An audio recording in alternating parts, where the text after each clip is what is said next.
আমাদের প্রত্যেকের উচিত নিজের জন্য যতটুকু প্রয়োজন তা থাকলে বাড়তিটুকু, বিশেষ করে যেসব বস্তু আমরা অবহেলায় ফেলে রাখি তা অন্যদের দান করা। হয়তো এতেই তারা তাদের জীবনে অনেক কিছু পেয়েছে বলে তুষ্ট হবে। আসুন আজ এইরকমই একটি গল্প শোনাই। রাতুল ছিল তার বাবা মায়ের একমাত্র আদরের সন্তান। তার কোনো কিছুরই অভাব ছিল না। সে যা চাইতো তা হাত বাড়ালেই পেত। তার আনন্দেরও কোনো শেষ ছিল না। সারা দিন সে তার নানান খেলনা নিয়ে খেলতো। কোনো খেলনা তার পছন্দ না হলে তা নিয়ে খেলতো না এবং তা ছুঁড়ে ফেলে রাখত। কোনো খেলনা যদি পুরনো হয়ে যেত তাতেও তার ছিল ঘোরতর আপত্তি।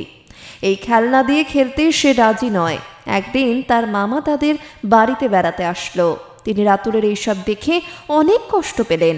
রাতুল তার মামার সামনেই তার কিছু পুরনো খেলনা ভেঙে ফেলল। মামা এটা দেখে তাকে তার ভাঙা এবং পুরনো কিছু খেলনা সহ নিয়ে গেলেন পাশের একটি বস্তিতে। সেখানে কিছু দরিদ্র শিশুকে তার ভাঙা অকেজো খেলনাগুলো ভাগ করে দিলেন খেলতে। রাতুল দেখে স্তম্ভিত হয়ে গেল। সে যেসব খেলনা ছুঁয়ে দেখতে চায় না তা অনেকের কাছে 7 রাজার ধনের মতো।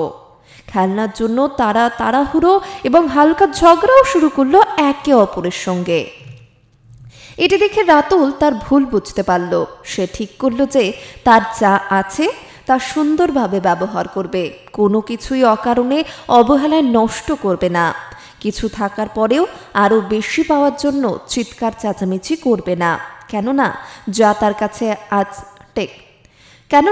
যা তার কাছে ছোট বলে মনে হয় তা অনেকে ছুঁয়ে দেখারও সুযোগ পায় না। আসুন আমরা আমাদের যা আছে তার সুষ্ঠু এবং পরিপূর্ণ ব্যবহার করি। কিছু নষ্ট করার আগে একবার ভেবে দেখি তাদের কথা যারা তাদের প্রয়োজনটুকুই পাচ্ছে না। আজকের পডকাস্ট কেমন লাগলো অবশ্যই জানাবেন। আপনাদের কাছে এরকম অনুপ্রেরণামূলক কোনো গল্প থাকলে আমাদের সঙ্গে শেয়ার করবেন। আপনাদের গল্প সকলের কাছে পৌঁছে দেব আমরা আমাদের পডকাস্টের মাধ্যমে।